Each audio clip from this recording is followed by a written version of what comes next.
When growing up through grade school, you're given a certain perception of history that mostly highlights Americans as heroes.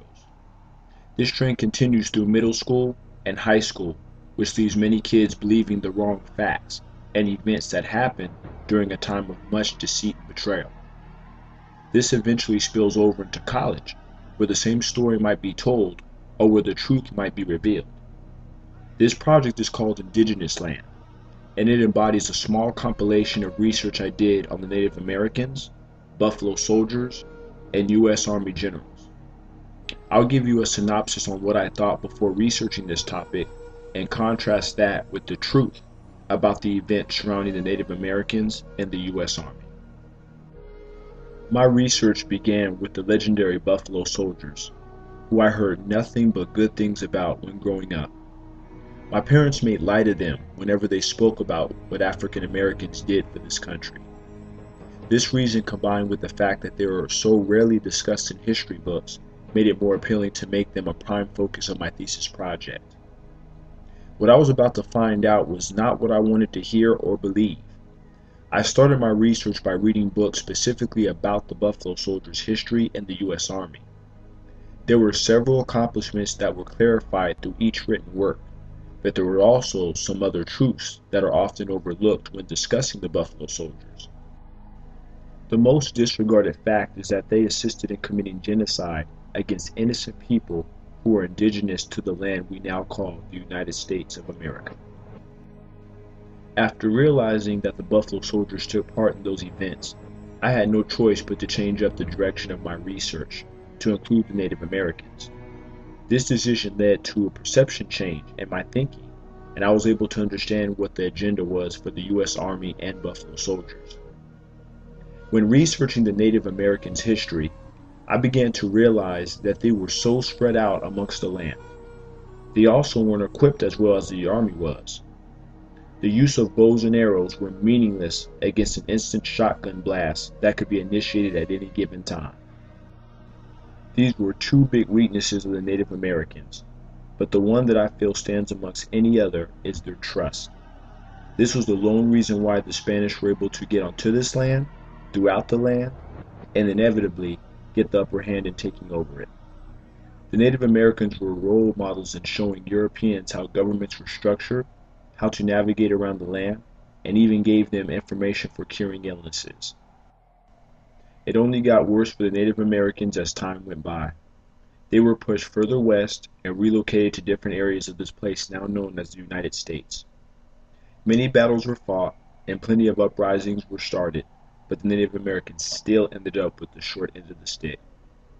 The land where buffaloes once roamed in droves turned desolate, and the people that took good care of it are nearly no more. And the worst part about it is that Europeans received a little bit of help from that group called the Buffalo Soldiers. As I continued to do research on the 9th and 10th Cavalry regiments, it was apparent what the mission was for both units, and that was to push as many native tribes to the west as possible.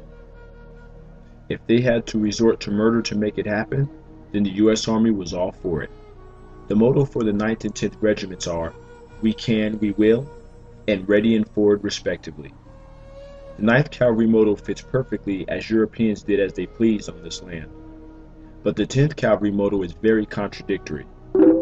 First off, the African Americans wouldn't have been ready to fight the natives if they didn't have the type of artillery that they did. Second, how does killing innocent people represent moving forward?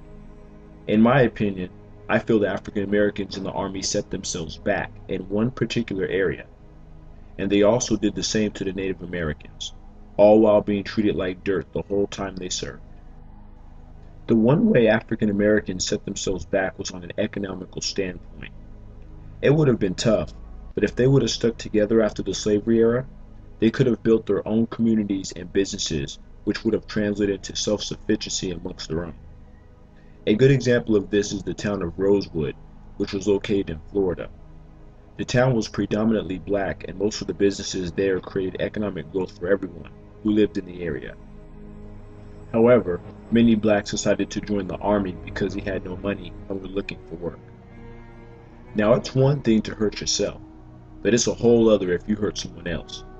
The natives did nothing to deserve the treatment that they went through, and their entire race of people are nearly extinct because of Europeans and the small percentage of African Americans that had a hand in it. So as I look at American history in general, I see nothing but betrayal and hypocrisy. This nation claims to be the land of the free, but it was taken by brute force, and then those who were here were treated like animals, and the ones who came here were made into slaves. As being a devout Christian, God says in the book of Revelations, chapter 17, verse 5, "And upon her forehead was a name written, Mystery Babylon the Great, the mother of harlots, and abomination of the earth." That place is the United States. There is no excuse for what the Europeans did to the Native Americans, and all the people should look at this atrocity and realize that it could have been themselves that were in this very situation. A good question to always ask is, what would the world have been like if this event never took place? I would like to assume that the world would be more united than it is right now, but that can never be a fact. However, don't forget who is indigenous to the land.